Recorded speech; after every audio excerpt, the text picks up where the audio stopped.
तो स्टूडेंट्स अब हम देखेंगे successes of Bohr's theory.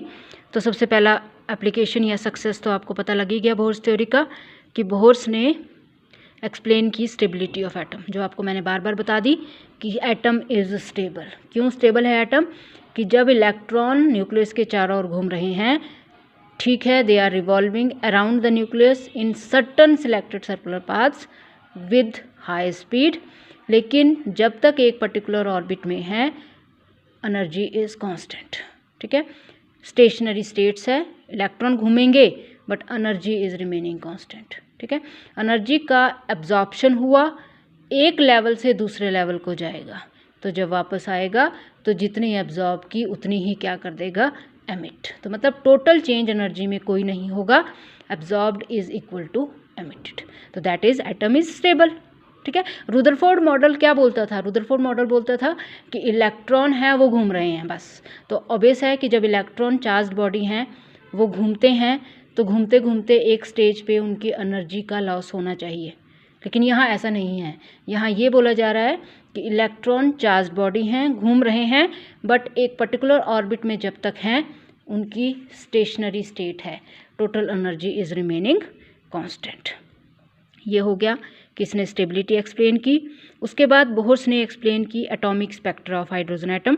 Students, दो तरह की स्टेट्स होती हैं, एक होती है ग्राउंड स्टेट, एक होती है एक्साइटेड स्टेट। सबको पता है ग्राउंड स्टेट क्या है? वो स्टेट जहाँ पे इलेक्ट्रॉन न्यूक्लियस के सबसे क्लोज होगा, वो चाहेगा कि मैं न्यूक्लियस के सबसे क्लोज रहूं, और जब वो न्यूक्लियस के सबसे क्लोज होगा तो उसकी एनर्जी मिनिमम होगी, और मिनिमम एनर्जी का मतलब मैक्सिमम स्टेबिलिटी, और उस स्टेट को बोलते हैं आप ग्राउंड स्टेट। जब मैं हाइड्रोजन एटम की बात करती हूँ तो आपको पता है हाइड्रोजन एटम के पास सिर्फ एक इलेक्ट्रॉन है, तो ऑब्वियस है वो कहाँ जाएगा, क्योंकि सिर्फ एक इलेक्ट्रॉन है, वो न्यूक्लियस के नज़दीक रहना चाहेगा, तो वो जाएगा n=1 ऑर्बिट में, n=1 शेल में। तो वो क्या हुई, हाइड्रोजन की ग्राउंड स्टेट। लेकिन जब इसको एक्स्ट्रा एनर्जी मिलेगी तो ये एक्साइटेड स्टेट में जाएगा। तो ऑब्वियस है n=1 इसकी ग्राउंड स्टेट थी, तो एक्साइटेड स्टेट n=2 भी हो सकती है, n=3 भी हो सकती है, n=4 भी हो सकती है, सो ऑन। वो किस चीज़ पे डिपेंड करेगा कि कितनी एनर्जी इसने एब्जॉर्ब की। जितनी ज़्यादा एनर्जी एब्जॉर्ब करेगा उतना ज़्यादा एक्साइटेड स्टेट में जाएगा। ठीक है, लेकिन क्योंकि पता है excited state is always unstable, वापस आएगा ग्राउंड स्टेट में, तो जितनी इसने एब्जॉर्ब की थी उतनी ये एमिट करेगा। तो ये जो एमिटेड एनर्जी आएगी ये in the form of line आएगी, एक लाइन दिखेगी आपको, वो इम्प्रेशन देगी लाइन का। ठीक है, तो तभी इसको क्या बोलते हैं आप, लाइन स्पेक्ट्रम। ठीक है, तो आपको पता ही है डेल्टा ई क्या होगा। सपोज फर्स्ट में था, सेकंड में गया, तो E1 E2, तो डेल्टा ई क्या हुआ, E2 minus E1। Delta E क्या होता है, h nu, Planck's quantum theory. यहाँ से आपने न्यू की वैल्यू निकाल ली, जब आपने न्यू की वैल्यू निकाल ली तो यू कैन कैलकुलेट लैम्डा। ठीक है, और लैम्डा कितना आया आपके पास, ये आया lambda hc/E2 minus E1। h और c कांस्टेंट है, E2 minus E1 correspond to definite energy, right. अब याद वही चीज़ हो रही है कि जब ट्रांजिशन हो रही है एक लेवल से दूसरे लेवल को, एक्साइटेड स्टेट से जब वो वापस ग्राउंड स्टेट में आ रहा है तो एमिट कर रहा है लाइट ऑफ डेफिनेट वेवलेंथ।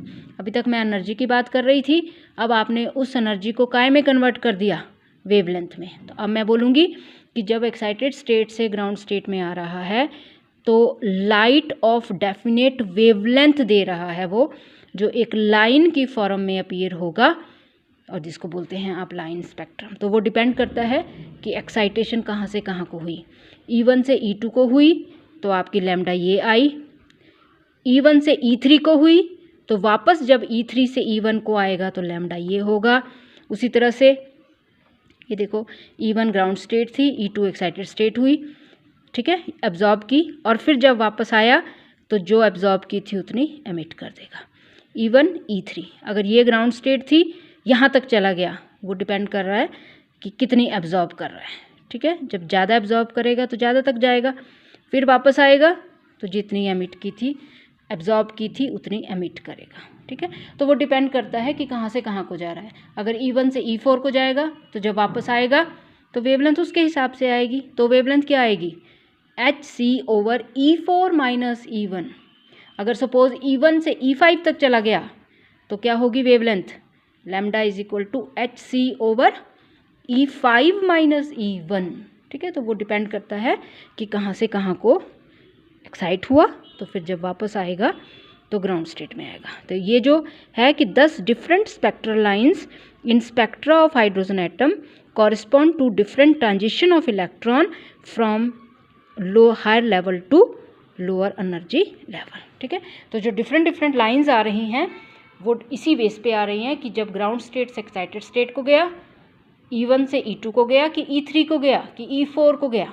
ठीक है, तो जब वापस आएगा तो भी ऐसा ही होगा, E4 से E3 को भी आ सकता है, E3 से E2 को आएगा, फिर E2 से E1 को आएगा, या सीधे भी हो सकता है कि E4 से सीधा E1 को आ जाए।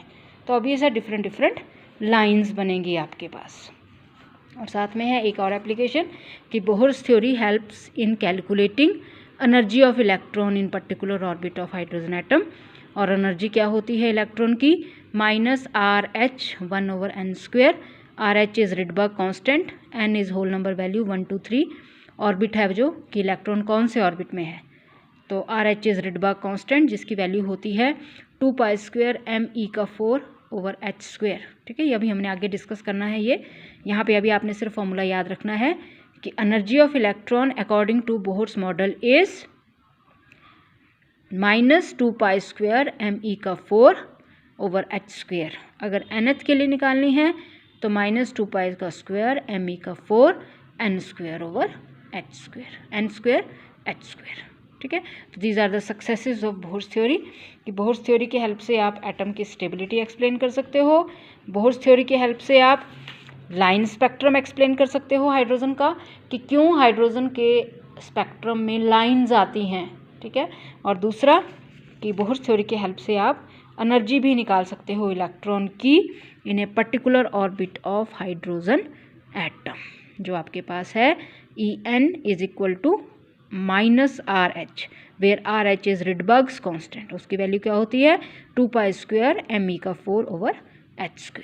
तो एनर्जी इज -RH 1/n², तो यहाँ लग गया आपका n²। तो ये आई आपकी एनर्जी -2π² me⁴/n²h²। ठीक है, तो ये फॉर्मूला आपने याद रखना है। तो this is the successes of Bohr's theory, तो आपने ये कर लेना है। Thank you.